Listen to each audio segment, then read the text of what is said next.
Good morning. It is Wednesday, the 15th, Halfway through the month. and yeah, on we go. Senate Agriculture today. We're gonna do some meet and greets with some folks, and we're gonna start the day off the best way we possibly could. We've got Legislative Counsel Michael O'Grady. How are you, sir? I'm good. Good morning. Morning. As the chair just said, I'm Mike O'Grady. I'm Legislative Counsel. I've been with Legislative Counsel since 2003. I've been doing ag since about 2006, and I've basically been the sole ag attorney since around 2010. There will be other attorneys that may come in here, especially if you're dealing with land use. Ellen Tchaikovsky would be in here.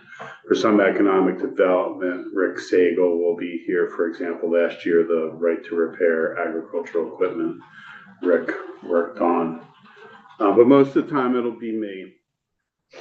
We were trying to hire another attorney to help staff ag and some other issues.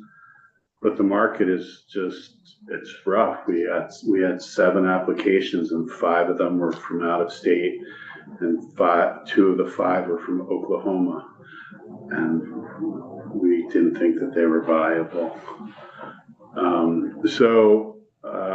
It's hard. We're still going to try to staff up the support of this committee and a couple of other issues, but until then, it'll continue to be me. Mr. O'Grady, just give the attorneys to other people that need them. You are all by yourself, fine. You'll do great. Yeah. Well, I like being in here. The ag committees are traditionally my favorite committees. It may have had to do with Senator Starr, Yeah. whom he was for so long, but it's good to be in these committees. Well, thank you. So what would you like to tell us today? Well, Lyndon has me coming in on Friday to talk to you a little bit about what issues you're going to see, but I can talk to you now about 2 of the big issues that I think you're going to have to wrestle with, and I don't know when or how or if you can find a solution. The first just came out yesterday from EPA. They issued a draft risk assessment on the PFAS, per and polyfluoroalkyl substances in soil on farms, and specifically in fertilizer and biosolid sludge that's applied to the land on farms.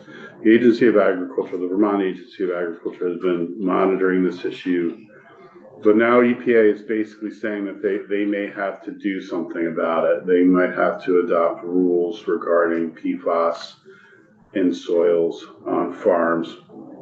So we're at the very beginning of that process federally, but it's a bit frightening because there's been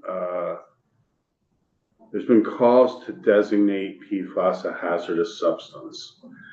And if it's a hazardous substance, then other federal laws kick in, and it can make land where the chemical is present in above certain action levels, it can make it a hazardous site.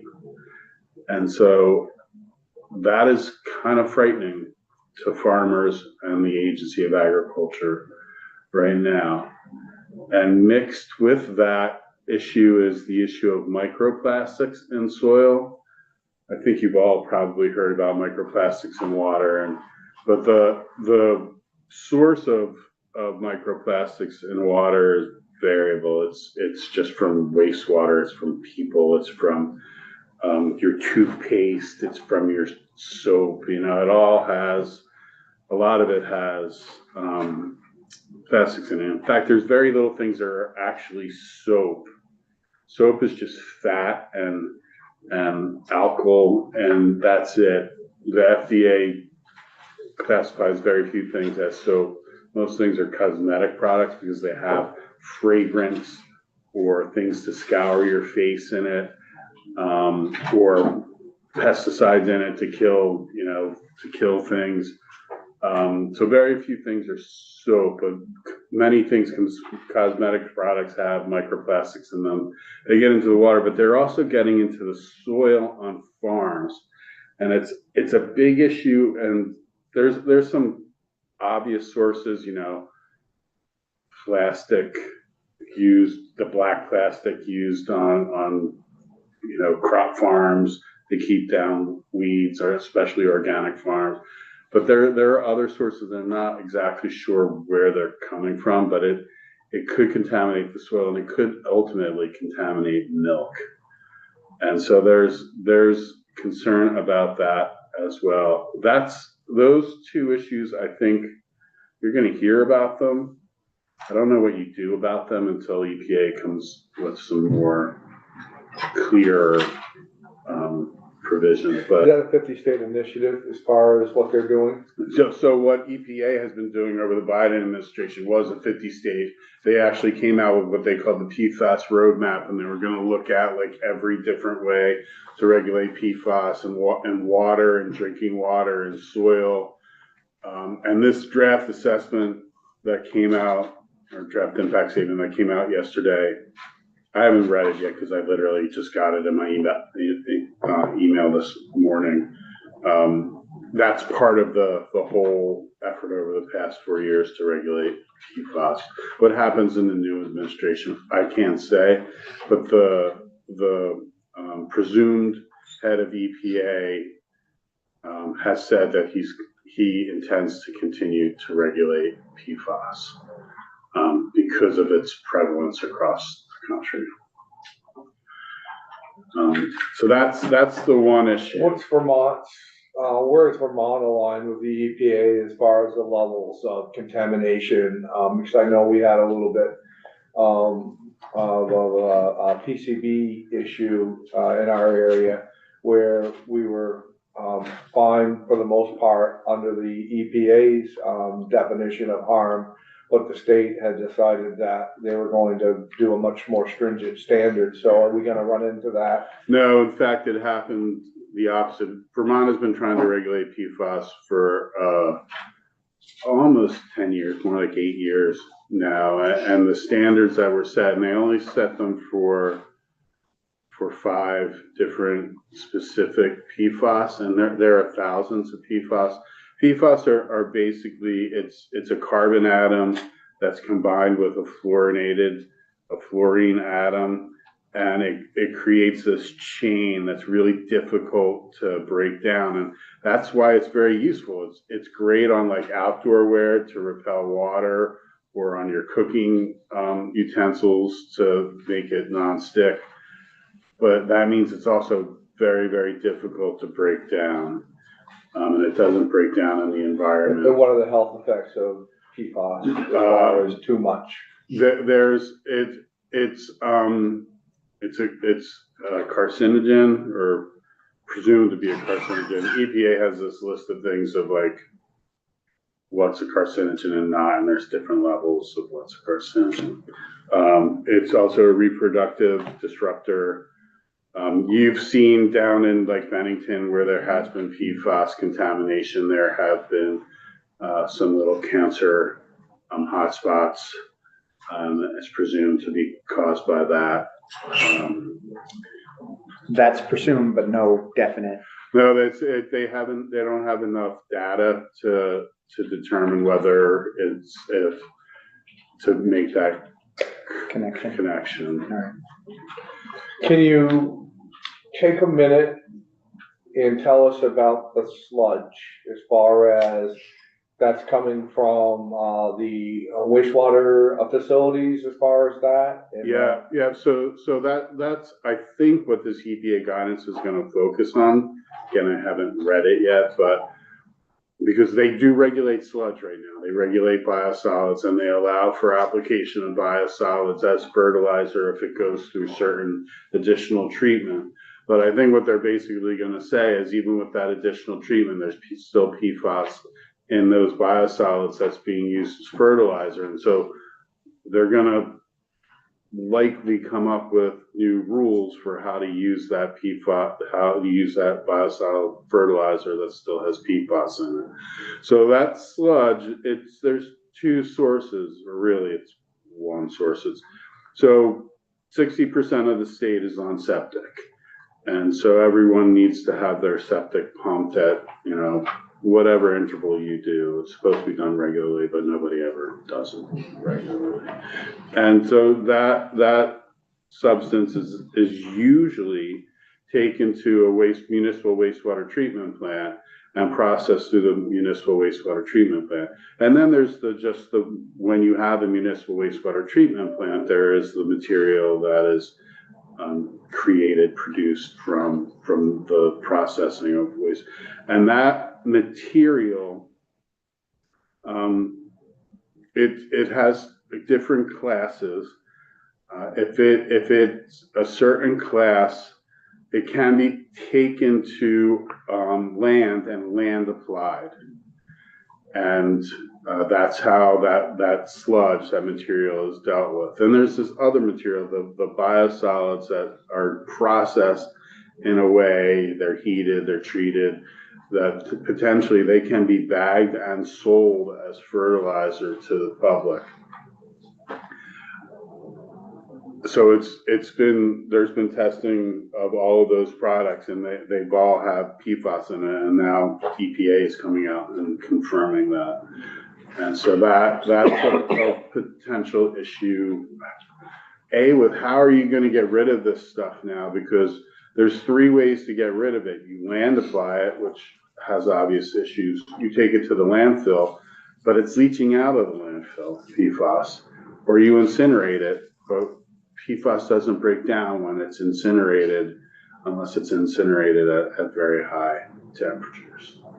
So someone has to figure out, hopefully EPA has to figure out how to safely dispose of these products. Liquid manure, is that shown any? Because there's a lot of plastics used in farming now. Is that going to become an issue? I would not be surprised if there was microplastic in liquid manure.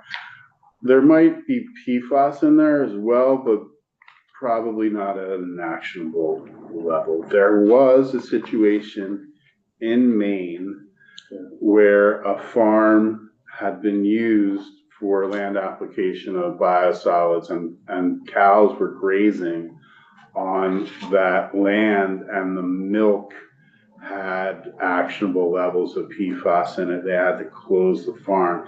In a situation like that, I could see how the manure would also potentially have actionable levels of PFAS in it. And it's been proven to cause cancer, or we just believe it? And this is on EPA. I'm just asking if you know. So it's on the scale.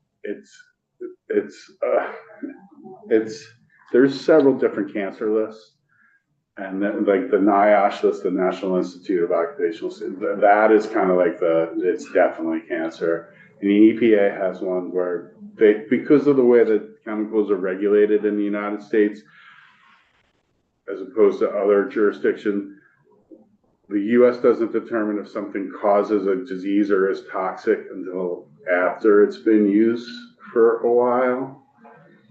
So they can't make that connection definitively yet, but they believe it does. Thank you. Well, there's certainly with the mess that PFAS has made in that area, down in your area, I remember Senator Sears and talking about that. Kind of scary a little bit, with what the levels of were, where they were showing, and the contaminations of what they were seeing in the wells, and so yeah. And it is everywhere. It is a 50-state problem. It really is, and there have been people at the Agency of Natural Resources that have been trying to do a regional response for things like drinking water and surface water, and it's promising, but really what you need to do is you need to stop the source. Yeah. And that's means you have to regulate commerce and what's in commercial products, and that's harder than it. And you can regulate it as best you want in Vermont, but it's still going to cross the border. Right. So the second big issue that I think you're gonna hear about is agricultural water quality. You may have heard that CLF petitioned US EPA in 2022 to de-delegate the state's water permitting authority. And they wanted, the basis of that de-delegation is that the state is not adequately implementing or enforcing the agricultural water quality permit program under the Federal Clean Water Act. So the Federal Clean Water Act, EPA is the primary enforcer, but they can delegate states to do the permitting, and they delegated Vermont in 1974. And there's been a CAFO permit requirement, I'll just say since 2003. And that authority is there at A&R for them to require a CAFO permit for certain farms. Now, EPA can only, and the Clean Water Act delegated entities can only require a permit when there's an actual discharge. It's not like I plan to or I might have. It's an actual discharge. And in Vermont, farms are not allowed to discharge. They're prohibited from discharging, but there are discharges. But A&R has not permitted any of them. They've had the authority for close to 10 to 15 years, and they've never required a farm to get a CAFO permit underneath the delegated Clean Water Act authority. And US EPA says that's a problem and says that the A&R has to fix that. The state has to fix that, or else there's going to have potentially be either ordered corrective action or withdrawal of the entire Clean Water Act permitting program. And so that doesn't just mean withdrawing permitting of farms. It means the state would no longer permit any of the federal permit requirements, which is construction permits, it's industrial wastewater, it's municipal wastewater, it's municipal stormwater, and a couple of other stormwaters. And so that's kind of disconcerting to people that the state potentially could lose its delegation. I will say this, I am not aware of any state that's been delegated that has lost its delegation. The closest any state came was Wisconsin. They kind of thumbed their nose at EPA on an issue, and EPA started the delegation process, and Wisconsin was like, oh yeah, now we're sorry, we'll fix it now. And it took them like 10 years to fix it, but they did, and EPA did not withdraw the delegation. But you should be aware that what's going to come in front of you is a policy decision. So A&R was required to respond to EPA's basically warning and about them not being in compliance, and to give EPA a proposed corrective action plan. And A&R did that, and they went point by point in response to EPA's letter. EPA said, you're not inspecting the farms. A&R said, we'll inspect the farms. EPA said, you're not looking at the nutrient management plans for farms. A&R said, we'll look at those nutrient management plans. EPA said, you're not permitting those farms that have an actual discharge. A&R said, we'll do that. And they said they'll do it over 4 years, but they won't shift the entire ag water quality program from the Agency of Ag to A&R, because remember, A&R only has authority over actual discharges, and the Agency of Ag regulates just kind of general ag water quality non-point source. Well, the advocates are going to say shift the whole program. So you have A&R saying no, don't shift the whole program. Agency of Ag says no, don't shift the whole program. But then you have the advocates that are going to say shift the whole program, and that's your policy decision, and that's probably going to. Can you spend, I'm sorry. I was just, has that process started with A&R beginning to do what they responded? So they honestly have the authority to do it. already.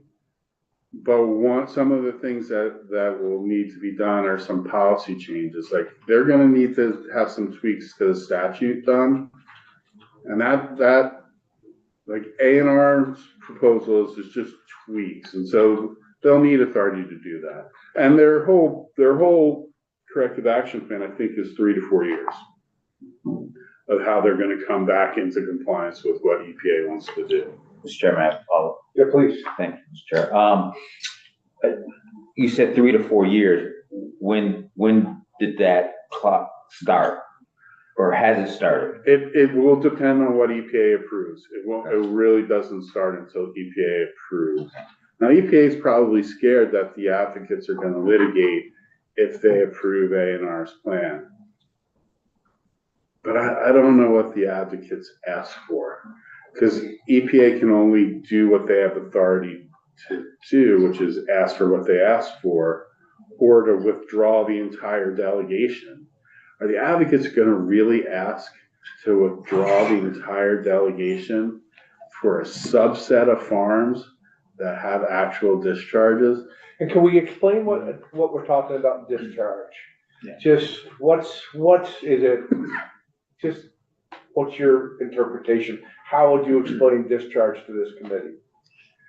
It's a really great question, because it's really odd when you think about it in terms of farms. So generally, the Federal Clean Water Act prohibits the introduction of a pollutant from a point source into a water of the United States. So a pollutant is pretty much anything. It can be heat, like you draw in water to cool your turbines, and when you discharge it out again, it's hotter than when it was drawn in. That's a pollutant. Sediment, anything that's really added to that water is a pollutant. And a water of the United States is basically the surface waters that are navigable, their tributaries, wetlands that are connected to them on the surface, and a couple of other categories like intrastate lakes and things like that. What is a point source is a ditch, a pipe, a conveyance, like all the things that you would think wastewater or effluent would come out of, until you get to the very end of that definition and it says concentrated animal feeding operation, which is a farm. So a farm is the same as a pipe, except for what's called agricultural stormwater discharge. And that is rain precipitation that falls on your field and then collects sediment, fertilizer, manure that might be on your field and then runs off into the water. That is not a discharge as long as you comply with what are called site-specific conditions, which has been determined to mean you have to have what's called a nutrient management plan, how you apply inputs, fertilizer, manure, pesticides, how you apply that to land. And if you comply with that for your site-specific conditions, you are exempt from the discharge requirement. So there's two separate ways that a farm gets in. If they have their production facility where their cows are fed or confined for 45 days or more and there's no vegetation, that's their production facility. If there's a direct discharge from there,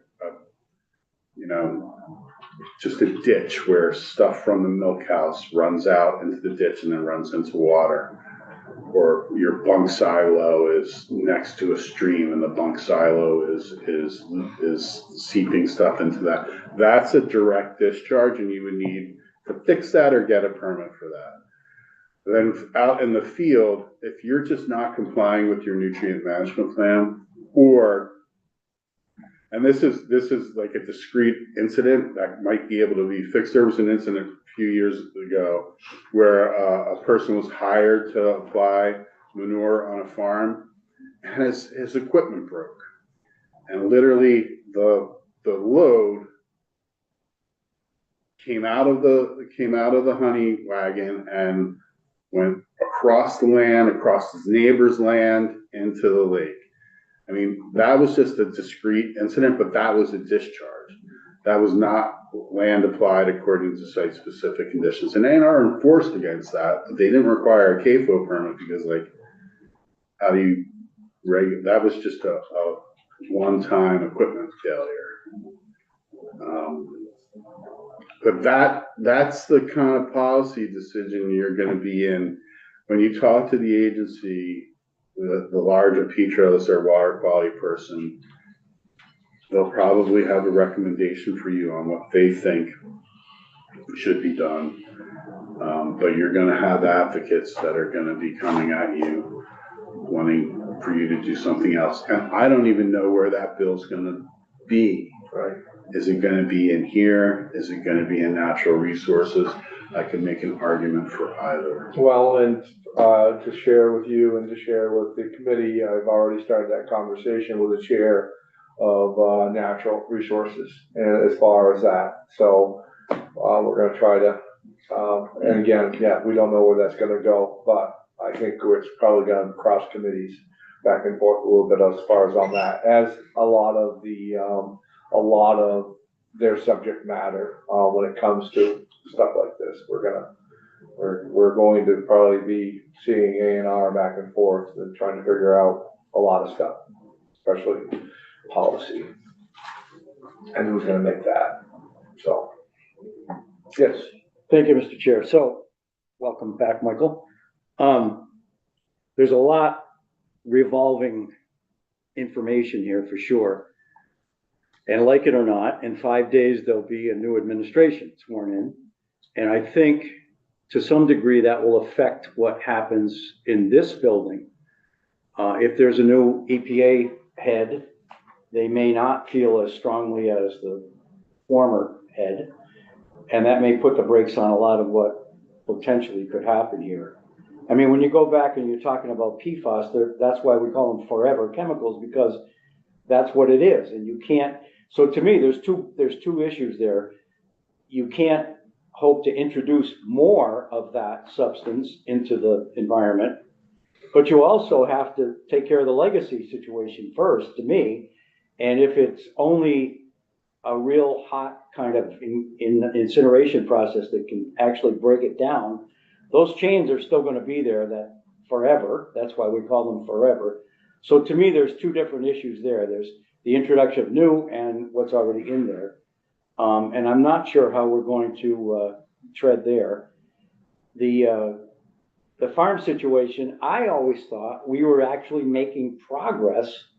And I'm assuming they're taking Lake Champlain as their focal point for whether or not we're getting the clean water where we need it to get. I mean, there's other places where there's rivers and streams and lakes too, but it seems like that was the focal point for the last 8 years I spent in here about, you know, farms being charged with taking care of things in a little better, more efficient manner than they might have in the 1800s, for instance. So that's where I am on it. And I think, I don't know how quickly the EPA might act, whether there'll be anything for this year in this building or not. Knowing the advocates in the state, my guess is they'll be asking for something, but I don't know whether, I mean, if the federal law trumps it, So I agree. I don't know what the new administration will say, whether they will lighten their foot on the pedal. But if they lighten their foot on the pedal, then the advocates will probably step on the pedal. Mhm. And so they've already, the petition to EPA is kind of a prelude to litigation.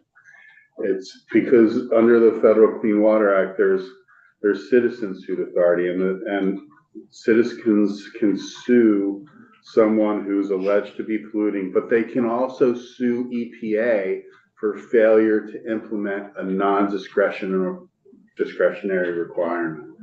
So EPA has mandatory requirements for their oversight of delegated states.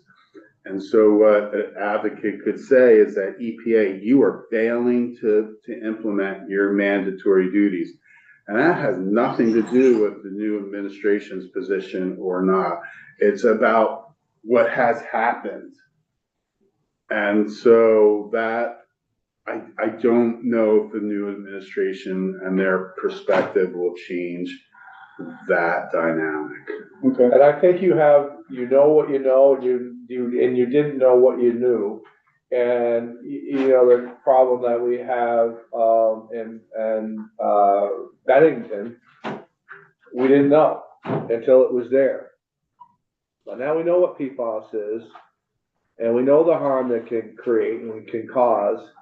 So again, as we look at all of this, we just gotta make sure that we don't slough out on our duties, and make something that we're very well aware of worse. And, so, yeah, it'll be very interesting. So I do have to go to House Ag, but I'm Yeah. gonna be back in here on Friday, I think at 9:30, if you wanna talk about this stuff further. Thank you. Thanks. Thank you, Mike. We have the best right here. So, Thanks. Thank you very much. Have a good day. So, yes. You as well.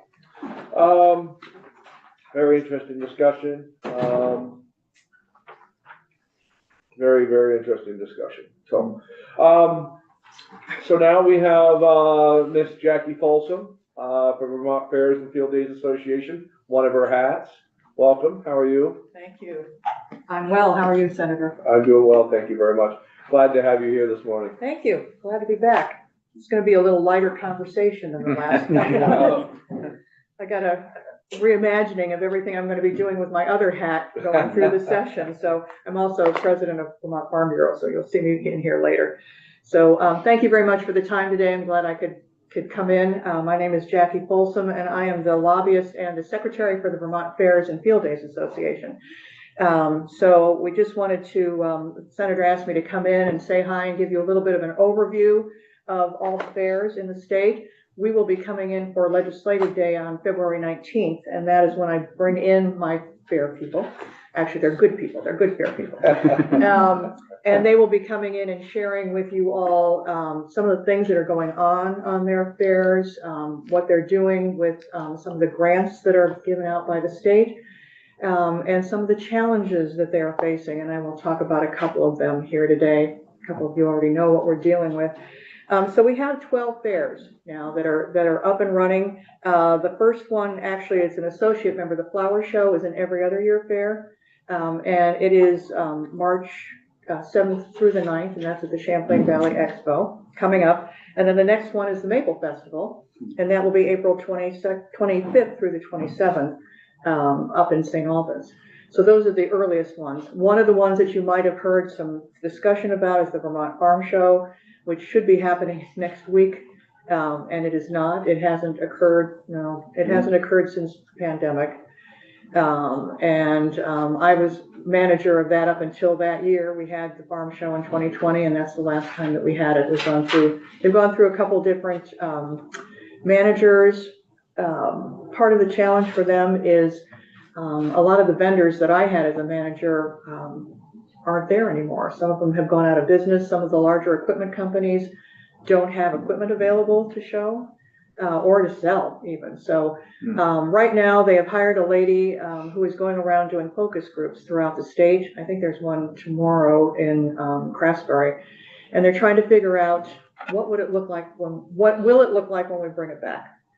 Who will be vending? What will be happening? Is it a total change, or are we going to go back to the way it was? Where is it going to be? It used to be at the Barry Auditorium, which was a notorious difficult place because there was no parking, there was no space, and we moved it up to Champlain Valley Expo. They may consider moving it to St. Albans, to the arena up there. I don't know, I'm not involved in it anymore. So that's the update on the farm show. We're hoping they get up and running for 2026 because it's really been a problem not having it. It was a lot of fun, as you remember, yeah. Yep. We also, through the generosity of the state, we received 2 pots of money that are divided out. So the 12 fairs, in November, they're asked to complete grant applications, and the grants are for a stipend, and that is voted by the legislature, and it's through the Agency of Agriculture. It's $110,000, and there's a formula that each fair that the agency deals with, and it has to do with how many people you had, attending, how many premiums you gave out, this sort of thing. And that runs anywhere between $3,000 and $7,000 between all the fairs. We also have a grant appropriation that was run through the Senate Institutions Committee. And that, this past biennium, it's guaranteed at that amount for 2 years. It was $300,000. And each fair that wants to do some type of 20-year life project. So it isn't tables and chairs, it isn't tents, it isn't picnic tables, but it has to be something that they are doing to upgrade their facilities. And in the past years, we've asked the fairs to really concentrate on a 5-year plan so that you can see as they come in, oh, we started here, and this is where we are within the plan, and this is where we're going with it. So some of the projects include upgraded lighting. Champlain Valley Expo is doing a lot of that, and so is Tunbridge. They're working with the electric companies to put in different transformers, because just to back up, one of the things several of the fairs get stuck with, or have gotten stuck with, is peak billing for electricity, and their peak is always the fair. And then they get charged that rate throughout the year. So the fairs have been working with the electric companies, excuse me, to put in new transformers, to share the load around the facilities, and this has worked very, very well. Some of the other things that they've been doing, Caledonia County Fair has put in, on behalf of Representative Dick Lawrence, who was here for many, many years and a great advocate of the fairs, they built a Lawrence Arena for showing, for being able to, we used to show cows outside, I mean, literally, no tents or anything. And it was not fun. You can imagine. We had a Guernsey farm in Cabot that we showed cows at a couple fairs. So they put in a beautiful arena up there, and within 3 years, it's too small. Isn't that a great problem to have? So they want to put an addition onto it. They want to move for safety's sake, they want to move the bleachers outside of the show area, and they want to add bathrooms. Bathrooms are always fun. I'm sure you've heard the challenges Addison Fair has been dealing with. Senator Plunkett and Senator Major and myself are on institutions, and so we'll revisit some of those as well. Excellent. So, good. Oh, it's nice to have all the connections. I love it. So those are some of the things, and actually Senator Collmore is on the grants committee, and we just met last week. Most of the fairs will be getting somewhere around $35,000. And they have to have a match, so it isn't as if we're just handing them the money. And the funds are paid out throughout the year, and they have to prove that they've done the thing. We're really getting a lot better at making sure that some of these activities are done. One of the fairs that we have lost is Franklin County Fair. We worked really, really hard with them. They were located up at the airport in St. Albans.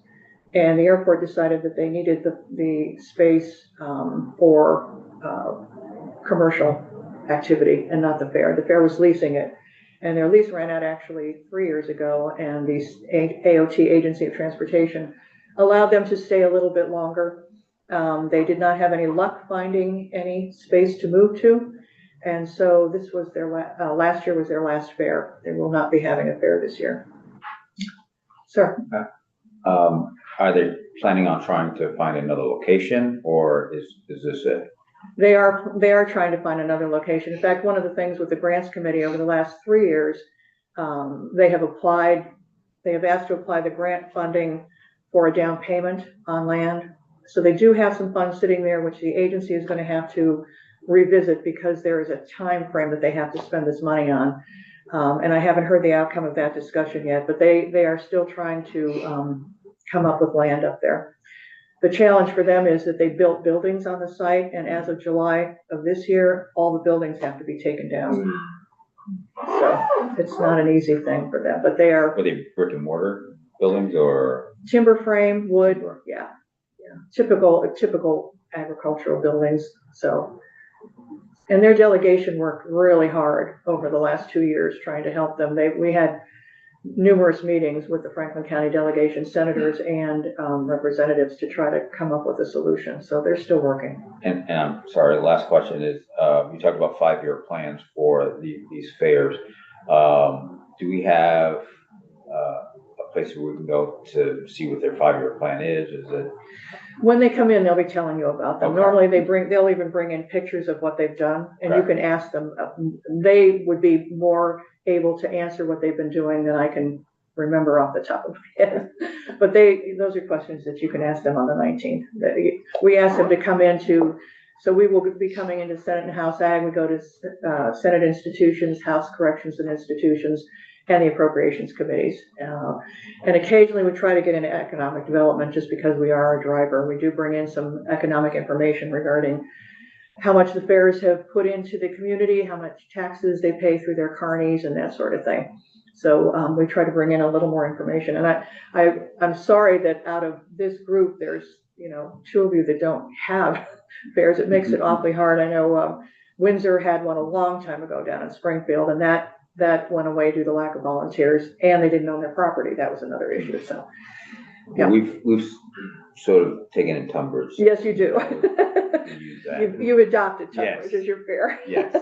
But I've always, and for the new senators as well, what I've always appreciated is sometimes the smallest amounts of money get the biggest gratitude back. And so I do expect that they'll be in here very thankful for the $35,000, and I'm sure we'll have a pretty good presentation about that.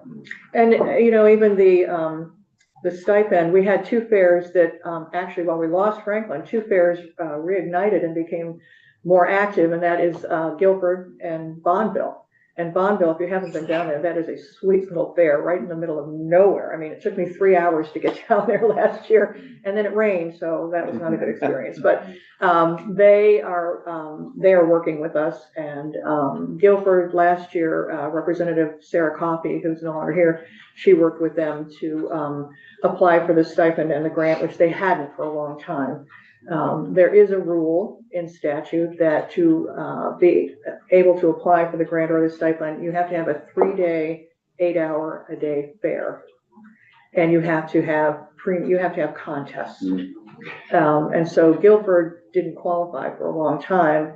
And when Representative Coffey and I started talking, we discovered that having the fairgrounds open the day all your vendors are coming in, and allowing your people to come in and have a picnic and maybe a concert, even though it was free to the public, that you're open 8 hours, and that worked for them. So we were happy to do that.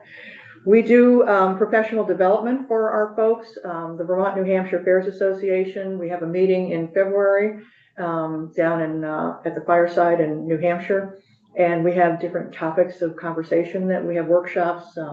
We have an auction. It's a nice day for a lot of camaraderie and learning about what other fairs are doing.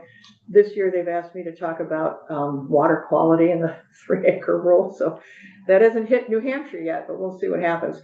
Speaking of that, we have a couple things that curiously you think fairs are wonderful and they don't get hit with anything, and that they're just great to go to and educate and advocate for agriculture and forestry. I don't know how much your newer senators know about the infamous 3-acre rule that came down a couple of years ago. It came down from the EPA, so it's a federal rule, but it was tweaked here in the building, and it requires anyone who has more than 3 acres to have an engineering plan and put up a treatment plant on site. Originally, it's my opinion that they were looking at the Walmarts and the apartments and the bigger stores, but guess what? It caught 4 fairs.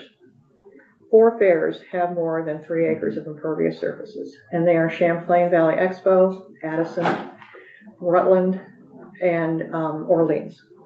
So a lot of people in here are affected by that. The challenge with this is that although the state is saying, oh, there's a lot of money to help, there really isn't. Of the 2 fairs, the Champlain Valley and Addison, they are shovel ready. They've spent about $50,000 to get an engineer in there to do their plans. $30,000 of that was reimbursed by the state. Now they're looking at over $500,000 of putting in a treatment plant for their wastewater off of their impervious surfaces.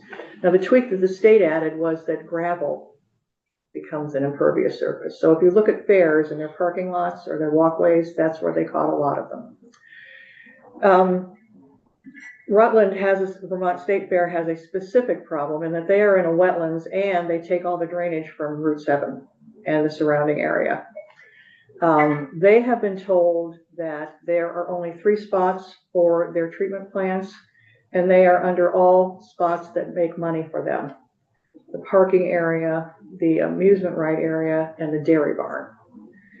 On top of that, because they can't put in one big treatment plant, they have been told that an estimate for a mitigation fee is over $800,000. Just write me a check to the state. We can't raise our admission fees that much. And on top of that, what I just learned from their president the other day is because of the challenges with the brook that runs through the fair, it is an impaired water. And so the fair is now required not only to put in 1 or 2 treatment areas, pay the mitigation fee, now they have to put in a 24-hour holding tank for the water they treat before it can go into the brook. There's no way that fair can do that. And Orleans, I just got the information from Sheila Martin, and they are looking at that. So through the generosity of the Senate Institutions Committee and the legislature, which voted it through, and I'd like to thank Senator Ingalls and Senator Collimore, they were able to find $2 million to help these fairs last year from ARPA funds. The challenge that we're having is that the MOU between ANR, which had the funds, and the Agency of Ag, which is supposed to be doling out the funds, wasn't signed till October. And I have been on several calls with the Agency of Agriculture. We thought we had a deal to fund Addison and Champlain Valley $500,000 so that they could get, because they are shovel ready, they can get going on their project. And this will not cover all of the project, but it is a great help. We just heard back from the agency that plan was not approved. I was not privy as to why it was not approved. And in fact, one of the fairs was kind of told, just go ahead and start your project and we'll figure it out, which I have told them not to do. Not going to do it. We're not going to get in the hole for this. So we have had discussions. We may ask for assistance to go to the governor and talk with him about what's going on and see what can happen. I mean, we were in here last year. We're trying to figure out if the fairs could get credit because they own a lot of property. Can't we get credit for absorbing all that water from keeping it from running anywhere else? And we were told no. We've tried other ways to figure this out, but it's just not going to work. So we're still working on that, and they will be telling you about it. But I do want to say we probably are going to ask to go to the governor and have a conversation. The other thing that just came up, oddly enough. Sorry. This was the committee's part. We could spend about 4 hours on this impervious surface. We really, really could. And it's been said, and everybody ducks when it's said, but it's been said more than once from very many more people, that the 3-acre rule unfairly captured the fairs up, swooped them up into that, and that it wasn't really thought of that was going to be a consequence of that rule. And so that's why we worked very hard to that, and it's just, once these fairs are gone, they're gone. I'd like to think that Franklin is going to rebound back, and but once you lose your volunteers, as you said on other fairs, it's what happens. So that's why we fought very hard to keep these fairs viable, and that's why we worked very hard on that 3-acre rule. And I want to also throw in that not only was it Senate Institutions and myself and Senator Collimore, but Senator Starr went in with us with former Senator Chris Bray and met with A&R, and we were able to get that compromise, and that money was the ARPA funds, but it came from A&R. They're the ones that released that money. So it'd be nice to, and I think that money needs to be spent by the September of 2026. Yes, that's what they told me. And so it's very important that we hold that, to move that along, because we don't want to lose that $2 million for those 4 fairs that are in desperate need of that money. So, yep. Yeah, and just for the benefit of the 3 senators that weren't here last year, as is true so often with government, this gets to be pretty complicated. Jackie Folsom was correct that it was an EPA directive that began this whole process. The fact of the matter is that they said to Vermont, you figure out how you're gonna do this and get back to us, and then we'll either approve it or not approve it. And they did what they're supposed to do, and they were approved. Beyond that, it's a state situation and decision that was made about the impact fees if you can't mitigate the stormwater runoff. So we can change that, but that makes it also that we have to go back to the EPA and say, you know what, we gotta change what we thought we could do, and they have the ability to say, sorry, you told us you're gonna do this, you gotta do it. But I think, as Senator Ingalls mentioned, it was never envisioned that this would include fairs.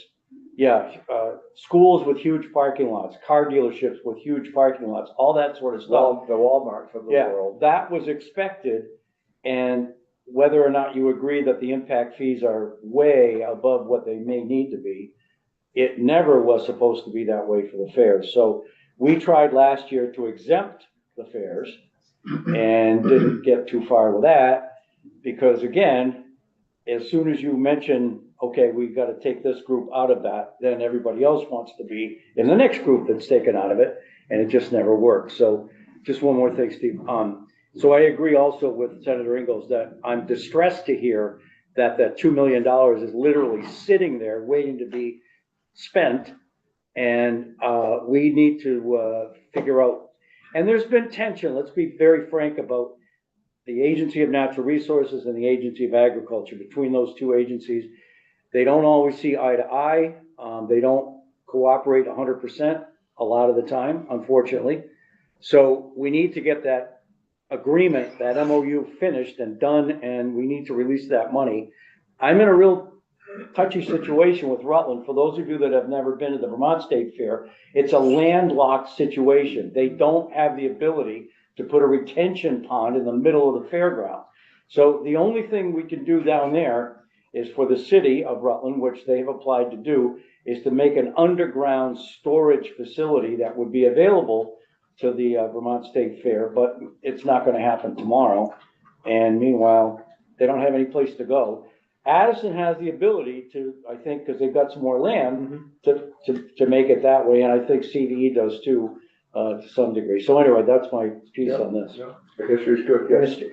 I was gonna ask about the exemptions, and like you said, it opens a door to others.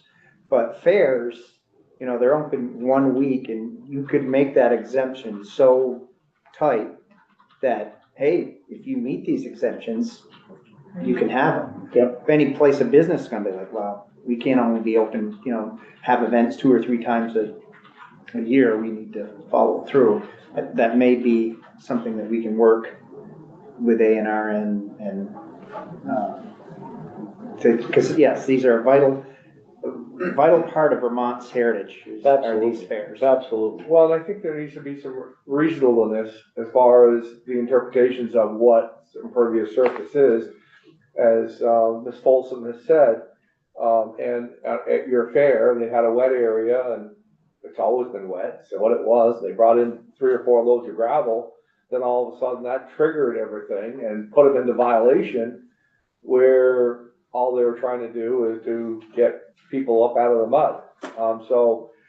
Yep. Go ahead. Mr. Chair, just bouncing off of all that, it's ultimately A&R that enforces this rule, and it's not a federal enforcement. Well, it is some federal, because we made the deal with them. Yeah. But we made the deal with them. They said, do what you want. And I'm going to rely on Senator Collmore, maybe a little bit, or Jackie. You know, we could have said 10-acre rule, but we didn't. But we said 3-acre rule.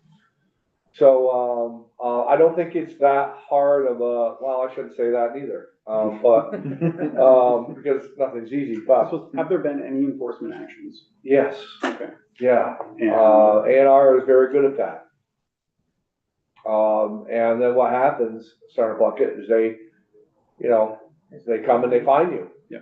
Rutland is And- under the gun right now because theirs was supposed to have been done, I think, the end of the year. Yeah. And their engineer can't even come out to them until February.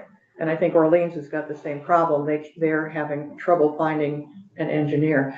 The other challenge that Addison has warned us about is that these, the permits that they're required to have all this done is a date specific. So Addison has discovered, they want to build more buildings going forward as part of their 5-year plan. They have to go in and get a whole other permit. They wouldn't allow them to build the treatment plant bigger for expansion. It is, this is what you have, this is what you will build, and oh, by the way, when you put up the next building with the impervious surface of a roof, you have to come back to us. So it's very short-sighted, Yeah, it is. very short-sighted. And especially when you've got a fair, any of the fairs that are growing, you'd hope that they would all grow. They can't. On this side. Now, they haven't attacked the Connecticut River Valley side yet, which will catch Tunbridge and the rest of them. So so just if you could spend a minute on that, and I'm gonna kind of tee it up, is that the 3-acre rule was for the western side of the state for the waters that run into the Lake Champlain Basin. Right. And so on the other side, where they don't run, where it runs into the Connecticut River Basin, they don't have to live by the same rules. Yet, Not yet. not Not yet. yet, so. And it won't be phosphorus, I believe it's nitrogen Nitrogen, they're gonna be yeah. looking at over there, but they're all paying attention because it will be all the rest of them. And if you've ever been to Tunbridge, it's like Rutland, there's nothing they can do. Yeah. Just nothing. The other issue that has come up, which you might think is kind of odd, but, we have a recycling law in Vermont. And when that was put into place, I don't know, 10 or 15 years ago, we worked with the solid waste districts because if you've been to a fair, do you recycle? No, you walk by the closest garbage can and throw whatever you've got in your hand in that can. So the first year this came out, we asked one of the solid waste districts to work with one of the fairs, and they actually worked with Addison. And we had recycling police over there from the solid waste district, and I think they were there for 3 or 4 hours, and they went, "This is impossible. It's just impossible. You can't, even if you've got cardboard, garbage, paper, whatever, nothing goes where it needs to go because that's not what you pay attention to. It's not that the fairs don't try. They all have recycling bins around their fairgrounds. We thought we were okay, but the Chittenden Solid Waste District was at the Champlain Valley Expo this year, and they fined the fair for not recycling. And I don't remember whether it was $5,000 or $10,000. Wow. Tim Shea met with them, and I think he got it cut back. But again, we're asking, what are you doing at other places? Do you go to Walmart or do you go to McDonald's? I mean, I've been to McDonald's, they don't recycle. I've been, you go to a lot of places. And so we feel that if this is going to happen, one of the things we're going to do is try to get back to the solid waste districts and say, hey, we have done our part before, and for you to be checking on us specifically is a little off the top. Yes, Mr. Chair, you do recycle because the businesses there make sure that there's that. That's So right. I think It's the false- customers. Yeah, right. We love our customers. And it's no different, it's no different than the airport, it's no different than the That's mall. right. They don't, you have people that care and then That's a lot right. of people don't.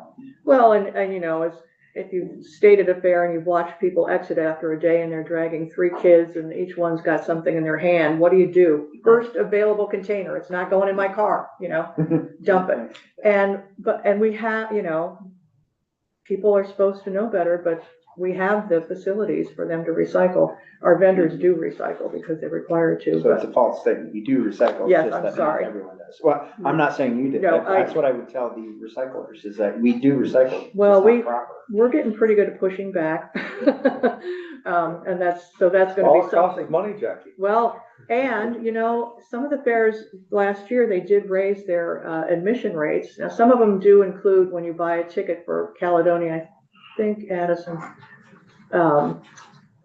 they include the rides. Some of them don't. Addison doesn't. No, I think Rutland does. But some of the ticket prices have gone up, and it's just because their electric rates have gone, everything has gone up for them just as well as everybody else. And I still say it's cheaper than Disneyland, you know, and it's right here on our own property. Well, and the problem is that all, where these fairs are, all areas aren't equal as far as economics. That's right. And, what you can get away with in Addison might not be with what you can get away with in Orleans County, vice Yeah. versa, anywhere around. And so, yeah, it's, so you're trying to do as much with less in some areas, but anyways, what else? And we're all delightfully different. And the last thing I'll say to the new members is that one of the things we do to thank you for helping us in voting for our stipend and our capital grants is that at the end of your session, we will be giving you fair passes so that you can go to any fair in New Hampshire or Vermont. And I hope you see them all and go out of your own district. Please go somewhere besides Tunbridge. But they're all wonderful and they're all very different and they all have excellent things to see and they're all really a promotion of agriculture in the state and I'm very proud to be working for them and you'll meet a good many of them in February. So thank you for your time. I really appreciate you listening to me. Thank you for coming in very much. Sure. And, we'll be, seeing you some more. Thank you. 11:15, I'll be back. Okay. Now we're going to switch and we're going to talk with the Vermont Food Bank folks and, is, John? Or, Okay to step out for? yes, please, yeah. Yes, I will join you. I'm gonna queue up the Zoom so you can have live. And then, Mr. Chair, You can do whatever you wanna do, whatever you're gonna be most comfortable with, you do whatever you'd like. so accommodating.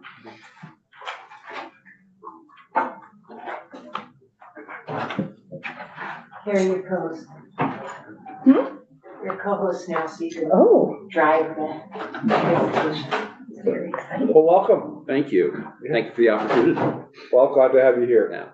For the record, I'm John Sales. I'm CEO of the Vermont Food Bank. And I'm Carrie Saylor. I'm the Government and Public Affairs Manager at the Vermont Food Bank, and I live in the room. Well, nice. What would you like to tell us today? You still have one on the screen. Oh, Now, we have one more on the screen. Hi, folks. Sarah? Yeah. Sorry to not be there in person. Introduce myself. I'm Sarah Keblin, the Chief Philanthropy Officer here at Vermont Food Bank, and I am zooming in to keep my germs away from you all. Nice to see you. Well, thank you for joining us today. And I just want to apologize in advance. I need to leave at 10:30. I had another appointment that I we couldn't get get out that. of for this. We get So, that. Don't miss your opportunity. Yeah, So- thank you. Yeah, so what would you like to tell us? Well, since there's a lot of new members of the committee, I would really like to just talk about the Vermont Food Bank, who we are, what we do, what our role is in the state. It was so fascinating listening to the prior witness. As a former deputy secretary at ANR, I was living, nothing much has changed in 15 years. So. Right. So I have been CEO of the Vermont Food Bank for 15 years. This is my 16th year there, and we really appreciate the opportunity to come and let the committees know what we do. Moving forward, you're going to be hearing from us around the food security roadmap in Vermont and different components and asks around that. And so we thought it would be great if the committee had some basic understanding of where the food bank comes from. So we're here.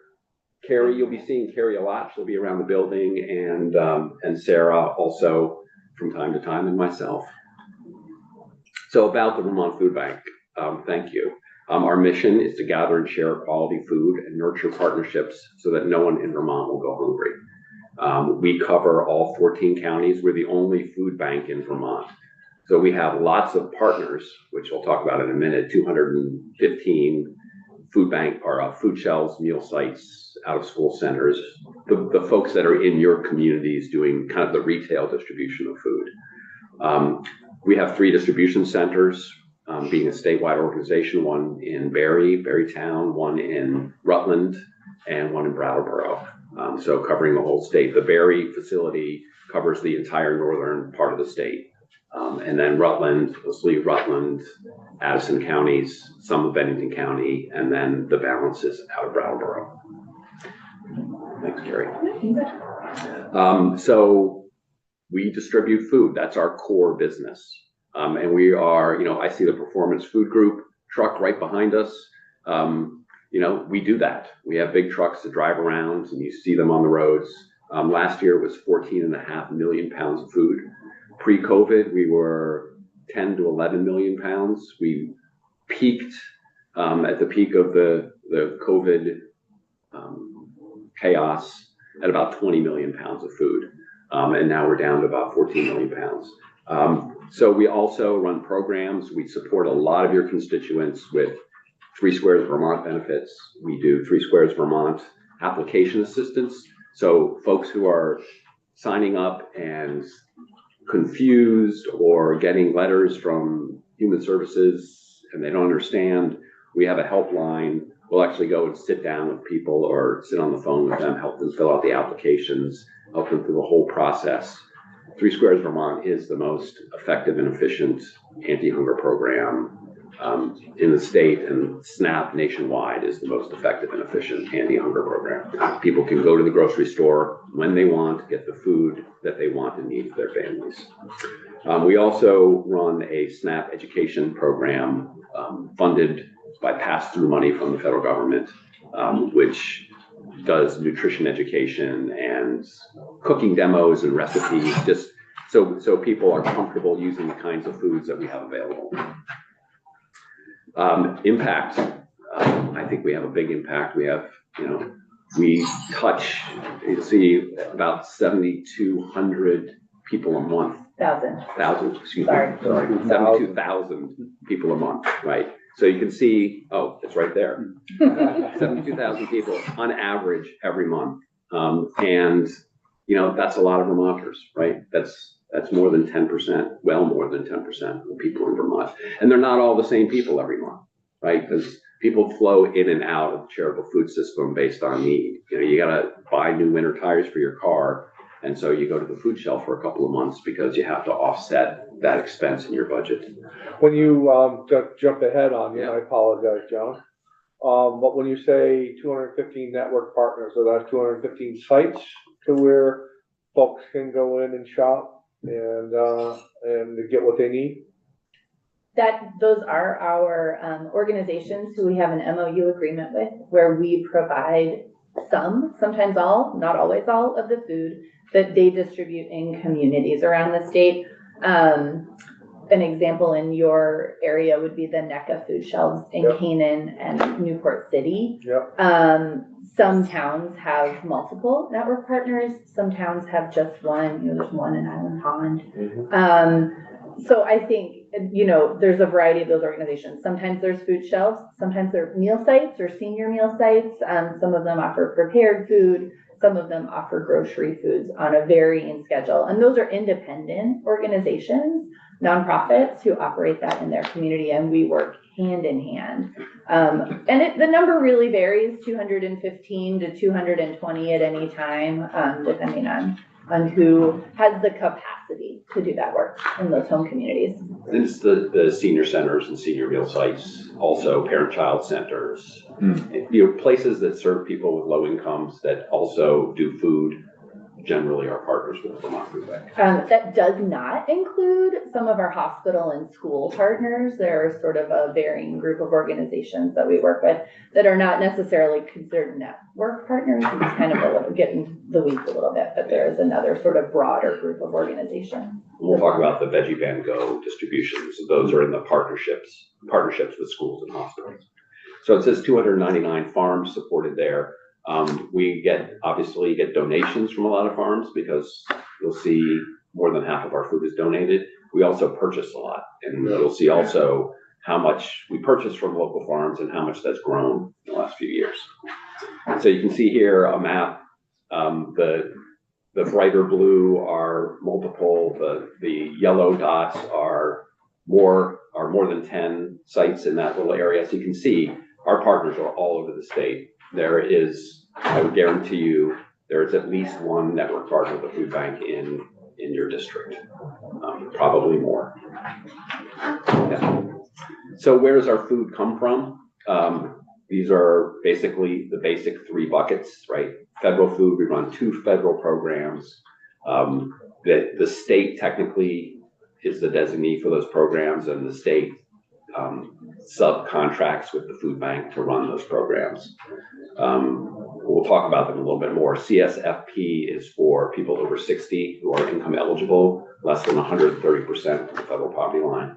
And TFAP is basically USDA commodities, shelf stable, mostly some frozen, that goes to food shelves and gets distributed.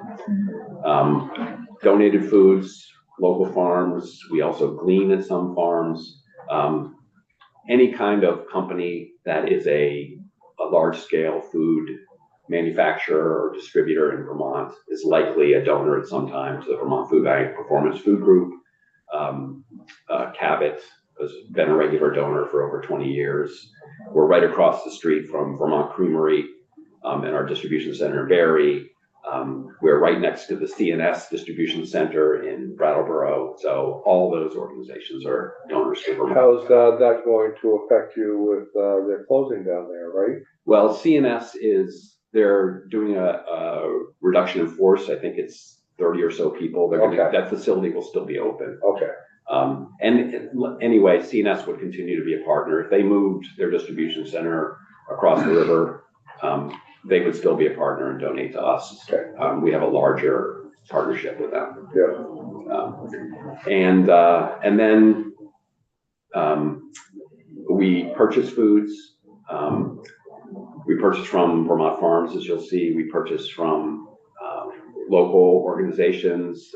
We purchase through Feeding America. So we're part of a national network of 200 food banks, which is called Feeding America. We also get donated food. Feeding America manages national relationships with the big dogs like Cargill and Tyson and Nestle. And so we actually have a system of being able to get national donations, General Mills, truckloads of things. As a smaller food bank, it's harder for us to connect with that, but we are able to get national donations. And then the food, where does it go? So as I said, the CSFP foods go to people over 60 who are income eligible. Our network partners, which are the food shelves and meal sites, they distribute the federal food and actually all the foods, federal food, donated food, purchased food. Some of our partners, we do purchase food. We have a co-op program. So the food bank purchases by the truckload, and say NECA can purchase from us by the case, and we'll deliver that. So it reduces the cost to them. Sometimes you can get the lost leader deals at the grocery store, and it's cheaper than what you get from the food bank, but we want to be there, and we're always there for the staples that folks want and need. And then we talked about, or I hadn't talked about Veggie Van Go. So Veggie Van Go's are outdoor local food produce distributions. We do 2 every week in Rutland at the mall and I think at the schools. Yeah, they're direct distributions. Direct distributions, and they're all fresh food. So it's all produce and dairy and sometimes eggs. And we do about 30 of those around the state. They're either once a month or twice a month, depending on whether the partnership is with a hospital or a school. And then SASH, you all might be familiar with the SASH program, Supported Services at Home. It's a Medicare program that supports low-income people. We have a partnership with, I think, about 40 SASH sites. 45, yeah. 45, where we distribute kind of bulk fresh foods, and then the SASH coordinator at that site, it's usually a low-income living situation, will then distribute that up and help people cook that food, and just getting fresh food to people with very low incomes. And then our youth programs, one of which is Backpack, partnering with schools. The Backpack program in particular is a little package of food that gets tucked into some kids' backpacks. We do about 1,400 a week during the school year, so that they have a little extra food at home over the weekend. We work a lot with the federal government. They're the big dog, our big partner. So I talked about TFAP, which is the USDA commodities, and CSFP. All that food comes at no charge from the federal government, from USDA, delivered to our distribution centers, and then we redistribute that. How do they know what to bring? So we order it. Oh, yeah. So there's a set menu. So for instance, CSFP, because it's people over 60, they want certain nutritional requirements for older folks. So there's a set number of items that we have to distribute. We put them in a box, and there's set categories. We can order different things based on what's available. For TFAP, USDA is constantly going out and doing huge buys of food, and then we get to see what that is. We get a budget every year through the state. So, maybe $100,000, and then we can purchase through the USDA portal for that. And then 3 Squares application assistance I talked about, and SNAP Education, which we do statewide. Both of those are funded by grants, pass-through grants from the federal government to the state. So the food, talking about where it comes from, about 60% of the food comes from those donated sources, which you can see there. Food drives is at the bottom of the list because it feels great, and we love it when food drives happen. The Champlain Valley Fair did 90,000 pounds of food at their food drive. It's a very small piece of what we do. And usually if there's a local food drive going on, we'll direct that food to the local partner. If the food bank sends a truck to pick it up, sort it, and redistribute it, it just adds cost, and that doesn't make any sense. And then USDA Foods is about 15 to 20% of what we distribute, and the balance is purchased food. And you can see here, if this chart went back to 2000, it would probably be well under 10% of the food we were purchasing. So it's been a long-term trend nationally in food banking to purchase more food. As the need has gone up, the amount of donated food has not risen as fast. And so we need to fill in the gap by purchasing more food. Like everyone else, wholesale food is more expensive as well as retail food. So we are paying more per pound for that food than we did a few years ago. This trend tends to be, looks like it's going to continue to, at the national and local level. And then you can see the amount of food we purchase from Vermont has increased dramatically. It's no mistake that you can see it was 2021 where we had a real spike. That was when the CARES Act and ARPA money was flowing through. We were coming to the legislature and tapping into some of that funding. And we took that money and we spent it in Vermont because we wanted to recirculate that money. We wanted to support the farmers who were hurt pretty hard by all the restaurant closings and food service closings. So we kind of swooped in, and we've continued to increase that. Now we're at the point where we have to really rethink that, with revenues leveling off, with need continuing to go up. How do we provide the most highest quality food we can? And that means making some trade-offs in what we're purchasing. At best price. At the best price. Roughly, dollar amount, roughly? 2.4 million this past fiscal year was how much we spent for Vermont Farm. Nice. And prior to COVID in 2018, our Vermont purchase budget was under $200,000. Thank you, Mr. Chair. So you said some trade-offs in going away from Vermont grown. What are those trade-offs, and how do you mitigate that? Because we want to, as much as we can, keep those things in Vermont that we can. Yeah, great question. So the trade-off is really price over quality. Mm-hmm. The Vermont grown products and Vermont raised products that we're purchasing are at least twice as much as what we can get from other markets. A lot of our produce is actually purchased from Quebec. There's a huge grower there called Western Harvest. And they'll send us mixed loads. We get 3 loads from them a week. Tractor trailer loads, 40,000 pounds. And they have they're huge. They have almost unlimited supply, and we can get what we want in mixed loads. the quality of Vermont produce is higher, right? Because it's fresher, and it's coming straight from the farm to us. I'm sorry, go ahead. If I could step in and answer as Yeah. well, part of our request this year from the legislature, our full request is for $5 million. A portion of that is for food purchase and distribution.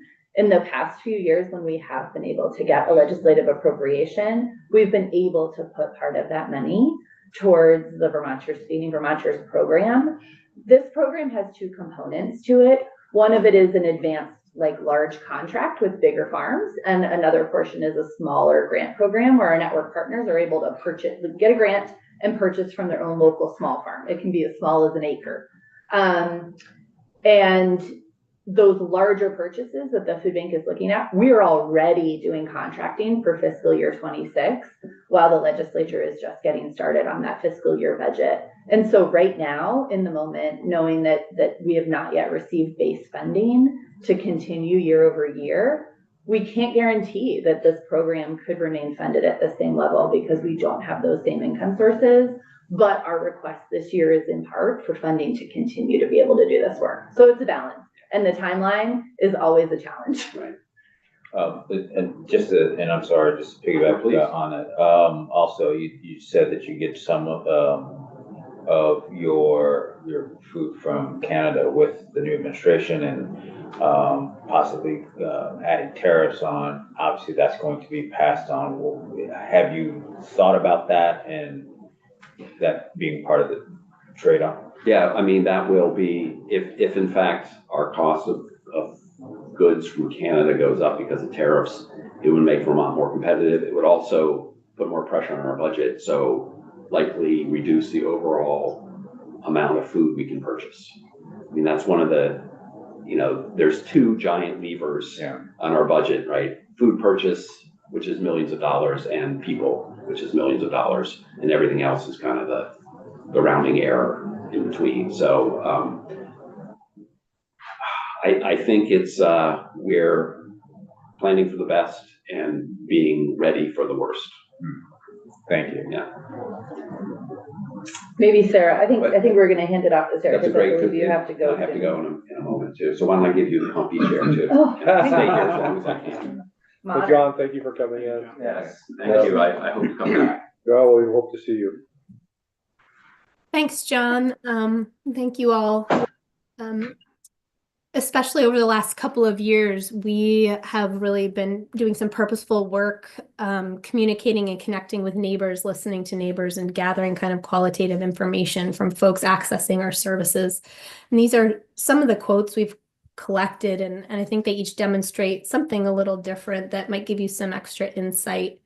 The first is a neighbor who's been accessing our Veggie Van Go programs. And, they say this is a really special thing Vermont Food Bank does for our communities. I know some people who wait all month for this just to feel the sense of security, to know food will be in the fridge and on the table. It's really helpful. And I'm so blessed to be a recipient of such nutrition and help from VBG. Again, Veggie Van Go is a supplemental program, but I think we've really learned the value of connecting local food and fresh foods to neighbors. But this is, in some communities, just a once a month supplemental program. And I think the other thing that we've learned through our Veggie Van Go program is that a lot of folks, actually the majority of folks, more than half of folks accessing those direct distributions are not eligible for other benefits. And so there's a significant community of folks in Vermont that's fluid, as John noted, that rely on Vermont Food Bank and our network partner services heavily because they don't qualify for other benefits. I think I lost the slide, Carrie, but I know that that's okay. I was trying to help us out so we could see your face, Sarah. I know. Well, that's okay. I have the slides up myself on my end, so no need. You can keep my face up. And, the second quote was really about, in order to eat properly, like you should when you're a diabetic, it would cost a lot of money. Neighbors across our state have really unique needs, and our partners and the food bank are really trying hard to address unique needs in communities, which often can come at a cost when you have to improve quality or variety to meet really specific needs, which is important. to supporting what's actually required to meet the needs of our neighbors. And the last quote is really, it's from one of our food shelves, the Pittsburgh Food Shelf. And I think, our food shelves are seeing an increase in need. They're seeing more folks coming in and really reflecting to us that I think folks are more comfortable asking for help, but there's also just increased need. More folks living paycheck to paycheck as costs increase for everyone over the last few years. And folks who are food insecure in our state are just so much more susceptible to those economic crises that come up, whether it's a single car repair, an illness, etc. So these are just some of the things that we're learning and have learned over time.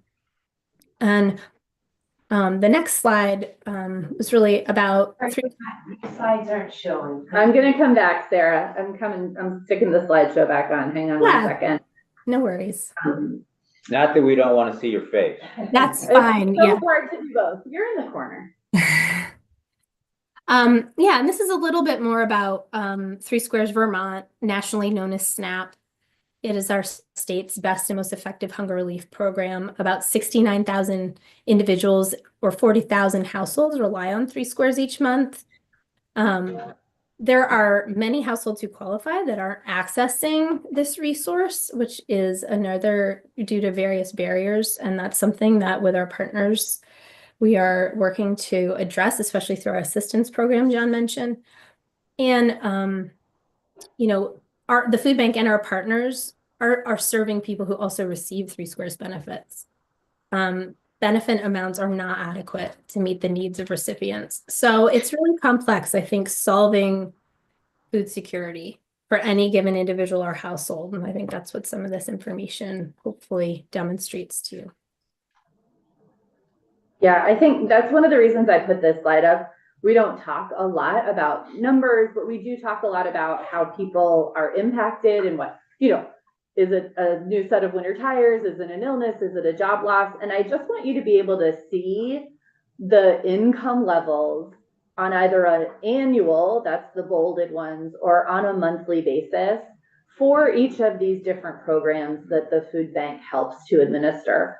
So CSFP is for adults over 60. We're talking about a lot of our folks, some who are still working, but many who are retired or who are unable to work anymore, who are dealing with multiple health conditions, who may live alone or just with their spouse. It is a very low threshold to be able to access that food box program. $26,000 a year for a household of two is very, very low. And if they make above that, they are not able to access that particular program. Folks who make 185% of the federal poverty level or lower are able to access Three Squares Vermont. It is a complex application process. You have to prove a lot of things with, paperwork and documentation. And if you go over that 1 month, you have to report your income and you could go off of the program. And so a lot of people do bump on and off of this program. Prior to this work, I worked with a program called Working Bridges, and there are working households who would decline raises of 50 cents an hour because it would impact what they were eligible for with a program like this. There's a lot to be said for people being able to access food benefits at the grocery store, and it is a program that people really love and appreciate.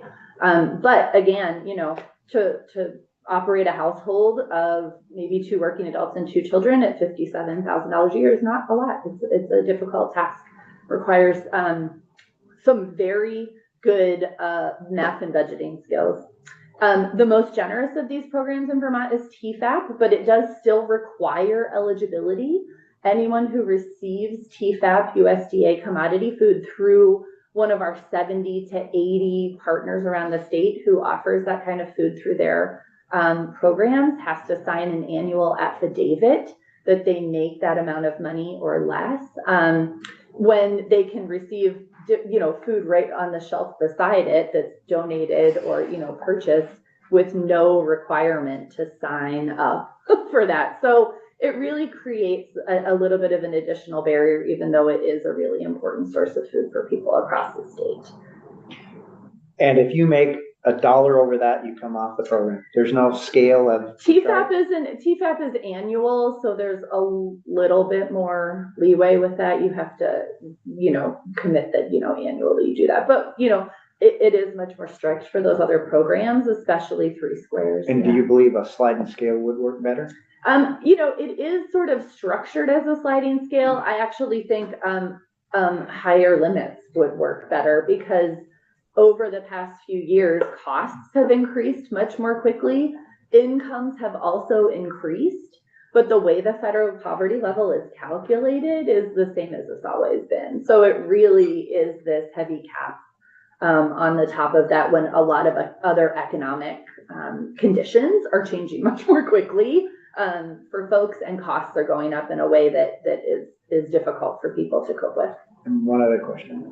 Who determines the wage? Is it Fed or state? These are federal guidelines. Vermont does have a little bit of leeway, and I'm not the best person to talk about that. I would say for 3 Squares in particular, Hunger Free Vermont is our state expert on that. And Honor Horton is here in the room with us today, just visiting, but I would recommend those questions for them. CSFP is, that's the limit. It's a federal limit for that program. And TFAP actually was a Vermont choice. There's a range that the federal government offers, and Vermont chose the upper part of that range to make sure that the most people could get that food. And that was done in collaboration with the state of Vermont. Okay, so we're gonna move on to a little bit of a section. This is more about, that was about pounds and trucks and moving food around and organizational effort. This is a little bit more about the experience people are having with hunger and food security in Vermont. And I want to take you back in time a little bit. I know a few of you are new, and apologies, Senator Collmore, you've probably heard this a few times at this point. But prior to the pandemic, Vermont was starting to get into better shape. We had a peak in food insecurity during the Great Recession in 2008, 2009, 2010. And efforts of partners across the state, the Vermont Food Bank, Hunger Free Vermont, and the state of Vermont were helping to draw that number down. Although I will say that at its best prior to the pandemic, we were still at 1 in 10 people, experiencing food insecurity on a regular basis, which is much more than we would all like to have be the status quo in our state. I also want to predicate this with the general notion that food security data is really complicated. The USDA is our best sort of rolling source of food security data, but Vermont is small compared to many other states in the country. And so the data that we get from the USDA is actually a 3-year average. So it's the year that it is indicated for plus the prior 2 years averaged together. And so sometimes, like when we have rapidly changing conditions in our state, that can give a little bit of a skewed view, and we sort of look at it and go, the pandemic is a good example of that. Our 2023 data captures 2022 and 2021, when there were lots of resources available for people. There was much more money coming into our state through ARPA and CARES Act funding. There was much more food flowing through our state from the Farmers to Families program. It was just, 2021 was a little different than 2023.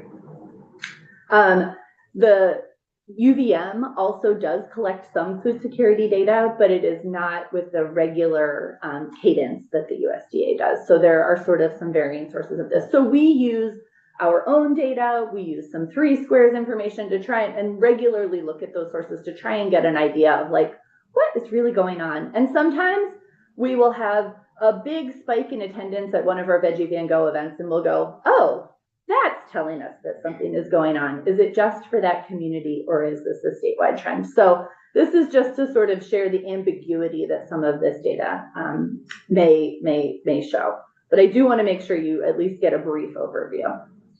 Come on here. The computer doesn't seem to want to, there we go. So this is that arc I was telling you prior to the pandemic, where we had a sort of rise in food security during the Great recession, and it came down. You can see 2018 starting to level out. And then there's this dip in 2020, 2021, and 2022. And that was when far more resources were flowing into our state to mitigate the impacts of the pandemic, to the restaurant closures, to job disruptions, to income disruptions. And it really worked for people. This is actually proof we have that those programs helped, because our food shelves, food pantries, direct distribution events, partners around the state actually saw a decrease in some of that need for a short time. And this is also the same period when Three Squares Vermont benefits were at a higher benefit level because of pandemic emergency allotments. And that made a huge difference for a lot of people who experienced food insecurity and were eligible for that program. The other thing that we have seen in Vermont, and I think I might have my slides backwards. Yeah. So these are sort of some month-to-month peaks and spikes, just to show you how things sort of fluctuate, even for us on a month-to-month basis. And this is May through November, and the blue is 2023 and the red is 2024. And if you remember, I certainly do, both 2023 and 2024 had some extreme weather events in July and August. And you can see how there's sort of a dip afterwards in September when everyone is still sort of like trying to figure out what to do. And then it goes back up in October, and we have a peak of people coming to receive services and receive food, because it's very expensive to experience a flood, especially if your road is gone, your driveway is damaged, and you have to hire someone to fix it, or, you know, just your regular life is disrupted, or unfortunately for many people, your home is impacted. And that, I kind of went the wrong direction here, but what we have noticed is that there is a very long tail from these flood disasters and weather emergencies in general. And it isn't just the direct impact to folks and the direct impacts to our farming community where food is not available. It is sort of a long impact on our food system at large and on people's ability to access food. And there are sort of generally some systematic challenges on our food system. I'm sure that you'll get to know this more as you continue with this committee and your lens of agriculture. But we are here to work together with you as a committee and as a Senate to find some permanent, dignified, and sustainable solutions for food security to continue to bring those food insecurity rates down. And as a state, you have some critical policy choices to make that will help us do that.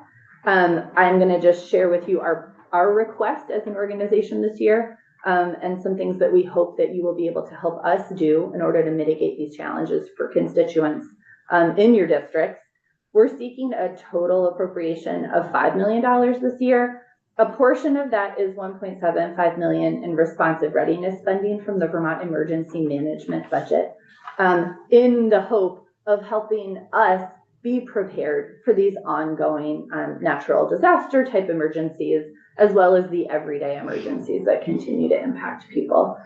We do consider food security an everyday emergency for households around the state, and the work that we're doing every day to be emergency mitigation. And we are actually at this point, our COO asked me to tell you and remind me that we are actually operating at our maximum capacity at this moment.